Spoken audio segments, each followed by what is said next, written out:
You ever notice how pain repeats itself? Different faces, same lesson. Different year, same wound dressed in new clothes. It's almost as if life keeps handing you the same script, waiting to see if you'll finally rewrite the ending. We call it bad luck. We call it heartbreak. We call it betrayal. But what if it's none of those things? What if it's you, caught inside a loop your soul refuses to graduate from? Because the truth is, you don't escape pain by running from it. You escape by learning what it came to teach you. And until you do, you'll meet it again and again and again. Psychology calls it repetition compulsion. Carl Jung called it the return of the repressed. But ancient mystics called it something simpler, karma. Different names for the same principle. You repeat what you don't understand. The unconscious mind does not forget what the conscious mind avoids. It waits patiently, creating situations that force you to confront yourself. It's not punishment, it's pedagogy. The soul teaches through recurrence. The number 4 symbolizes this exact process. The fourth stage, the fourth trial, the fourth wall you must break to see the truth that was hiding in plain sight. 4 appears everywhere. 4 seasons, 4 elements, 4 directions, 4 stages of transformation. Psychologically, 4 marks completion, but not escape. It's the point where the cycle can either renew or transcend. In Jungian symbolism, the quaternity represents the wholeness of the self. And until we integrate what we've denied, we're trapped in the loop, the cycle of self-betrayal. Imagine someone who keeps dating the same kind of person. The names change, the faces differ, but the pattern repeats. Every heartbreak feels new yet strangely familiar. They tell themselves, this time it's different, but deep down they know it's not. Because what they're chasing isn't love, it's recognition, a subconscious attempt to heal a wound left long ago. Jung once said, until you make the unconscious conscious, it will direct your life, and you will call it fate. And that's what this number symbolizes, the fate you keep meeting because you haven't met yourself. To repeat pain is to unknowingly worship it. You cling to the familiar because the familiar feels safe, even when it hurts. It's the paradox of the human psyche. We crave transformation, yet fear what it demands. The death of the old self. The cycle of pain isn't random. It's structured, like a circle drawn inside your soul. Each rotation brings you back to the same point, but slightly higher, slightly deeper. If you look closely, it's not a circle at all. It's a spiral. You revisit old wounds not to suffer again, but to suffer differently, to see what you couldn't before. Life doesn't repeat lessons because it's cruel. It repeats because it's compassionate. It's the universe whispering, you missed something. Look again. That's why the same betrayal, the same silence, the same disappointment, it all returns. Not to punish, but to awaken. Every pain you ignore accumulates interest, until one day it demands payment, in tears, in breakdowns, in loss. And that's when you realize you were never a victim of others. You were a victim of your own unhealed patterns. So here lies the secret of the number 4. It's the moment you meet your pattern for the 4th time and realize it's no longer about them, it's about you. This is where the mirror turns inward. The shadow steps out of the dark, and the cycle starts to reveal its purpose. In the next chapter, we'll go deeper into the meaning behind the shadow of 4, why the psyche repeats what it cannot resolve, and how facing it leads not to pain but to liberation. They say what you resist persists, but Jung went further. He said, what you ignore becomes your destiny. The shadow is not your enemy. It's the part of you that keeps knocking again and again in the form of pain. When Jung studied the unconscious, he saw something divine in its design. He realized that the psyche isn't chaotic, it's structured like nature itself. Everything moves in patterns, in circles, in stages of 4. Just like the four seasons mark the journey of life, the psyche moves through four symbolic phases: confrontation, chaos, clarity, and creation. And when a person refuses to move from one stage to the next, they remain trapped in a single season of the soul, endlessly winter. The number 4 to Jung represented wholeness. It was the union of opposites, light and dark, masculine and feminine, conscious and unconscious. In his mandalas, the sacred symbols of psychic integration, you'll always find 4 corners, 4 gates, 4 directions. Because the path to the self always leads through a crossroad, a place where the old and the new collide, and you are forced to choose, evolve, or repeat. Why does the unconscious repeat pain? Because it doesn't speak in words, it speaks in patterns. When you dream of drowning, it's not water, it's emotion. When you keep meeting cold people, it's not coincidence. It's the mirror of your own unacknowledged coldness. The universe doesn't punish, it reflects. Every pattern is a mirror, every wound is a message, and repetition is the psyche's way of saying, "You still don't see what I'm trying to show you." The shadow hides what we can't accept: anger, jealousy, shame, weakness, fear. We exile those parts of ourselves into the dark, believing that denial equals healing. But the psyche is not fooled. Whatever you suppress, it compensates for. It projects it outward. You start meeting your shadow through others. You'll see your repressed anger in the person who mistreats you. You'll see your suppressed weakness in the people you pity. You'll see your unacknowledged pride in those who make you jealous. And the more you deny, the louder the shadow speaks, until it finally screams through suffering. Let's break down the cycle of 4 that governs emotional transformation. Ignorance: you don't know what you don't know. You think pain is external, caused by the world. You blame others, and life feels unfair. Recognition: you start seeing the pattern. You notice that every situation has the same emotional flavor. The faces change, but the feeling doesn't. Resistance: you try to escape. You run, numb, distract, rationalize, but each attempt to avoid the lesson only makes it louder. Integration: you stop running. You face the pain. You realize it was never an enemy. It was the unhealed you. This is the quaternity Jung spoke of, the sacred fourfold journey of psychic evolution. And every time you refuse to complete it, you return to the beginning. That's why the same wounds keep showing up. They're not random, they're mathematical. They follow the geometry of your avoidance. You think pain is against you. But what if it's your teacher in disguise? What if the shadow's only purpose is to bring you back to yourself? Every emotion you reject becomes a ghost that haunts your decisions. It whispers through your choices, making you fall in love with what hurts you, trust what betrays you, and chase what abandons you. But the moment you turn and face it, the moment you name your shadow, it loses its grip, because what is seen no longer needs to repeat. To face the shadow is to stop betraying yourself, to finally say, "Yes, this is me. The anger, the fear, the longing, the weakness, it's all mine, and I accept it." That's the 4th gate, acceptance. It's not a soft, romantic act. It's brutal honesty, the kind of honesty that burns through illusion and leaves only truth behind. Every person eventually reaches this crossroads. You stand between 2 roads. One leads back into the loop, the other into freedom. The first feels familiar but heavy. The second feels terrifying but alive. And most people choose the familiar, because growth feels like death.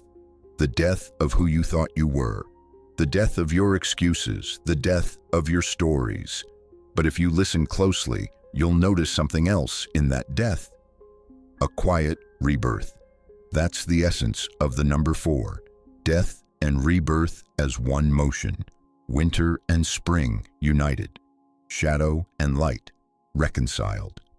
This is where the cycle becomes personal, where the mind stops theorizing and starts confessing, because every act of self-betrayal begins here, in the refusal to face your shadow. And that's what we explore next, the mirror of self-betrayal, where you'll see how your mind tricks you into protecting your pain, and how betrayal isn't something others do to you, it's something you keep doing to yourself. Every wound has two faces, the one that hurt you and the one that keeps reopening the cut. We blame the first. We never look at the second. That's the tragedy of human consciousness. We betray ourselves more quietly than anyone else ever could. To betray yourself doesn't mean lying or cheating. It means abandoning your inner truth for the sake of comfort, approval, or fear. It's saying yes when every cell in your body screams no. It's choosing peace over honesty and mistaking silence for strength. Self-betrayal is subtle. It hides behind politeness, loyalty, even love. You convince yourself you're being good, being kind, being forgiving. But deep down, you're not serving others. You're serving your own avoidance. Jung warned, the greatest sin is to be unconscious, because unconsciousness is what keeps the pattern alive. The moment you see yourself clearly, the illusion collapses. But most people don't want clarity. They want comfort. They want the pain to stop without learning its language. So they do what's easiest. They run back into the cycle, thinking this time they'll control it. But you can't control what you refuse to confront. The cycle of pain repeats because it's familiar. The psyche equates familiarity with safety. You'd rather suffer predictably than heal unpredictably. That's why you stay in the wrong relationships, chase people who don't see you, and silence your own needs. It's not weakness, it's programming. Your inner child learned that love was conditional, that to be accepted you had to shrink, behave, please, endure. So you internalized a simple rule. If I betray myself, maybe they'll stay. But here's the truth, you can't be loved for who you are if you're constantly pretending to be who you're not. And every time you repeat that pattern, you're not just reliving your past, you're protecting your wound. Self-betrayal becomes a ritual of fear. You repeat it until it feels holy. You convince yourself you're being humble, patient, selfless. But humility without boundaries is self-erasure. Patience without self-respect is self-destruction, and love without honesty is self-punishment. In Jungian terms, self-betrayal is the ego's defense mechanism against the chaos of truth. The ego says, if I stay the same, I'll survive. But the self whispers, if you stay the same, you'll never live. This inner war creates the loop of four. Pain, you feel the wound again. A trigger, a rejection, a failure. Projection, you blame the world, finding someone to carry the pain for you. Suppression, you deny your feelings, convincing yourself you're fine. Repetition, you recreate the same situation to try again, without changing anything within.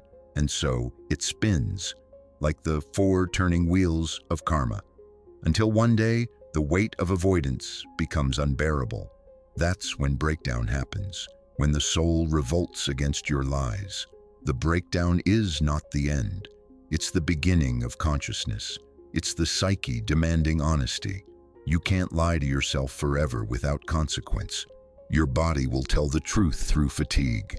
Your relationships will tell the truth through conflict. Your silence will tell the truth through emptiness. Every repeated pain is a message from the self. Stop betraying me. Nietzsche understood this cycle well. He called it eternal recurrence, the idea that your life will repeat endlessly until you live it consciously enough to accept it. He asked a question that still burns through time. What if you had to live this exact life again and again? Every joy, every failure, every heartbreak. Would you bless it or curse it? That's not philosophy. That's self-confrontation. Because to bless your pain, you must first own it. You must stop treating suffering as an enemy and start treating it as the sculptor of your soul. Self-betrayal ends not when life gets easier, but when you become strong enough to stay true even when it hurts. That's Nietzsche's amor fati, the love of one's fate. It's the moment you stop saying, "Why me?" and start saying, "Yes, this too is me." It's brutal, it's transformative, and it's the only way out of the loop. Stand in front of a mirror for a moment, not to fix your hair or your flaws, but to look into your own eyes. Truly look. Ask yourself, how many times have I said yes when I meant no? How many times have I silenced myself just to be loved? How many times have I called betrayal forgiveness and self-erasure compassion? This is not about guilt. It's about recognition. Because once you recognize the mirror, you can no longer pretend it's someone else's reflection. You see that every person who hurt you was showing you where you abandon yourself. You see that every rejection was an invitation to self-respect, and you realize it was never about them. It was always about you. There comes a point when awareness becomes unbearable. You can't unsee what you've seen. That's when transformation begins. To break the mirror of self-betrayal, you must do what the ego fears most. Choose yourself, not as a selfish act, but as a sacred one. Because when you choose yourself, you stop expecting others to carry your worth. You stop begging life to love you, and you start living in a way that deserves love. This is where pain turns into power. Because betrayal taught you what loyalty means. Abandonment taught you what presence feels like. And silence taught you what truth sounds like. Everything you thought was destroying you was actually defining you. Now the pattern becomes clear. Pain was the teacher, the shadow was the classroom, and your soul was the student, repeating the same grade until you finally learned the lesson. But what happens when you do learn? When you stop running, stop blaming, and start transforming? That's when the story enters its next phase. The awakening through pain, where Nietzsche's amor fati becomes real and you discover that suffering, when embraced, is not punishment, it's purification. Pain is not the opposite of awakening, it is the awakening. Every collapse, every heartbreak, every loss, it's not the end of your life, it's your life trying to begin. You've been taught to avoid suffering, to run when it hurts, to distract, to numb, to call it moving on. But moving on without understanding is just wandering in circles. The psyche doesn't heal through avoidance, it heals through exposure. Just as fire purifies metal, pain burns away illusion. Jung called this the path of individuation, the journey toward becoming whole. He wrote that no one becomes illuminated by imagining figures of light, but by making the darkness conscious. To awaken through pain means to stop asking for escape and start asking for meaning. It's not, "Why did this happen to me?" but "What in me needed to see this?" That's when pain becomes sacred, because pain, when faced, ceases to be punishment. It becomes participation, participation in your own becoming. Transformation is not gentle. It begins with death. Not physical death, but psychological death. The death of illusions, attachments, identities. You lose who you thought you were. The masks start falling off. The roles you played, pleaser, savior, victim, stop fitting. You no longer find comfort in what once felt safe, and you begin to grieve. This grief is the soul's labor pain. It's the tearing of old skin so the new one can breathe. But most people mistake this death for failure. They don't realize it's resurrection in disguise. Nietzsche understood this perfectly. He said, "You must have chaos within you to give birth to a dancing star." That chaos, the disintegration of the false self, is the crucible of authenticity. When you no longer betray yourself, you also no longer belong to your old world. You start seeing truth everywhere, in endings, in solitude, in silence, and though it hurts, there's a strange beauty to it. The beauty of being real for the first time. To awaken through pain is to practice amor fati, the love of fate, not tolerance, not resignation, but love. Nietzsche didn't mean a naive acceptance of suffering. He meant a radical yes to existence itself. He meant the courage to see that even the darkest moments belong to the same divine order as your joy. When you love your fate, you stop dividing life into good and bad. You stop labeling experiences as blessings or curses. You begin to see everything as necessary, as if each moment were designed precisely to carve your soul into shape. It's easy to love what feels good, but Amor Fati asks you to love what broke you, to bless the pain that taught you, to thank the endings that awakened you, to embrace the nights that shaped your dawn, because without them, you would have stayed asleep. Suffering is alchemical. It transforms base emotion into wisdom, fear into courage, grief into depth, loneliness into intimacy with yourself. When you resist pain, it stays pain. When you face it, it becomes understanding. When you accept it, it becomes power. Every scar is proof that the soul knows how to rebuild. Every heartbreak is evidence that you are capable of love. Every failure is a rehearsal for mastery. And this is what the number 4 represents in its highest form. Not the loop, but the ladder. Not the cycle, but the spiral. Because when you learn from your pain, you don't escape the circle. You transcend it. There's a moment when you stop asking, "When will this end?" and instead whisper, "What is this teaching me?" That's the moment consciousness enters suffering, and everything changes, because consciousness doesn't stop pain. It redeems it. It gives it direction. It turns victimhood into vision. Nietzsche said that one who has a why can bear almost any how. Meaning doesn't remove suffering. It dignifies it. It gives it form, purpose, weight. It makes you able to endure the unbearable and still remain human. To awaken through pain is to rebel against numbness. It's to refuse the shallow comfort of avoidance. To say, "I will not distract myself from my own becoming."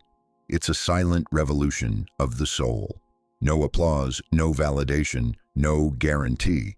Just you, walking through the fire and trusting that you'll come out clearer. Jung once wrote that the greatest privilege of a lifetime is to become who you truly are. But that privilege costs everything false. You lose illusions, relationships, identities. Yet in their ashes, you find something indestructible, yourself. That's the paradox of awakening. You burn and you are reborn as light. And one day, something small happens. You react differently. You pause where you used to explode. You let go where you used to cling. You choose silence instead of proving your worth. And in that quiet shift, you realize you've learned the lesson. That's what healing really looks like. Not perfection, but awareness. Not a life without pain, but a life where pain no longer owns you. You start to see the divine order behind your chaos.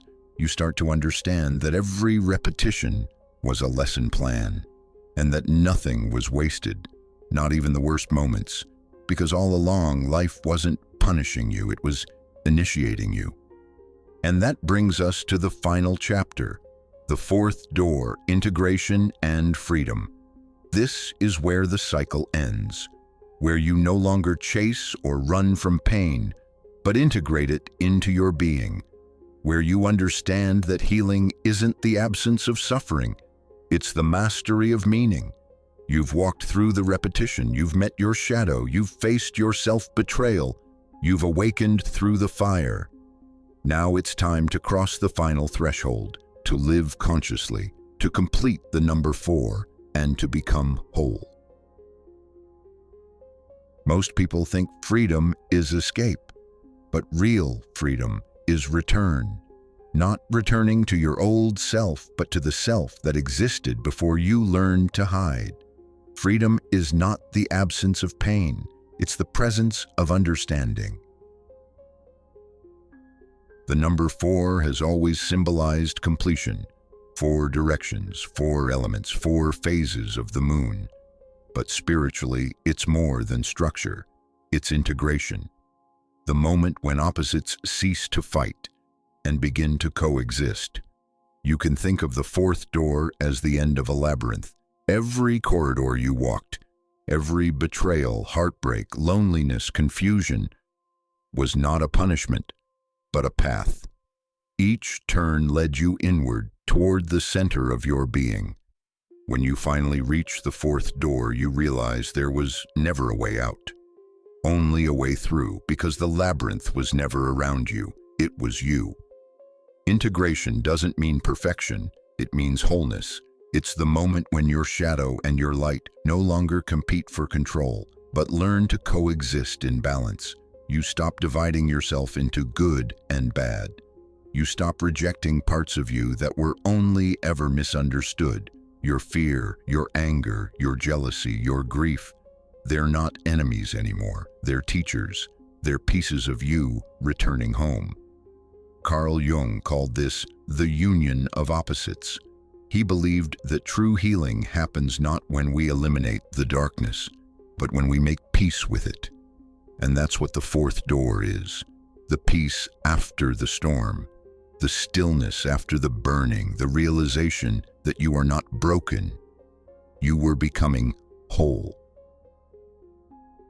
Look closely at nature. Everything moves in 4s. 4 seasons: birth, growth, decay, rebirth. 4 elements: fire, air, water, earth. 4 chambers of the heart. 4 stages of the moon. Why? Because the psyche mirrors the universe. It evolves through symmetry, balance, and completion. And when you align with this pattern, when you stop resisting the rhythm of transformation, you feel harmony again. You realize that life was never linear. It's circular, spiral, alive, and that every ending you mourned was simply one part of the circle completing itself. When you understand the cycle, it stops being repetition and becomes rhythm. Before, you were trapped in your patterns unconsciously. Now you move through them consciously. The difference is awareness. Awareness turns pain into poetry. Awareness turns fear into wisdom. Awareness turns fate into choice. This is how karma dissolves, not by escaping it, but by understanding it. Because the moment you learn the lesson, you no longer need the suffering to teach it. The same situation might appear again, but it feels different. You respond differently. You no longer lose yourself. You no longer repeat the old self-betrayal. That's the sign you've walked through the 4th door. When you finally stop fighting yourself, something extraordinary happens. You feel quiet. Not the empty kind of quiet, but the sacred kind. The quiet that comes after tears. The quiet of acceptance. You begin to see life not as an enemy to survive, but as a mystery to experience. You stop chasing meaning and start embodying it. You stop trying to prove your worth and start living from it. Integration feels like coming home to a house you didn't know was yours. Every part of you that you rejected is there waiting. The child, the shadow, the dreamer, the rebel. And they all look at you and whisper, "We never left. We were just waiting for you to remember freedom isn't the absence of chains. It's realizing you were never chained, that what held you was not the world, but your perception of it. You see now that every repetition was not a punishment from life. It was an invitation from the self. You weren't cursed, you were being carved. The sculptor was pain and the statue was you.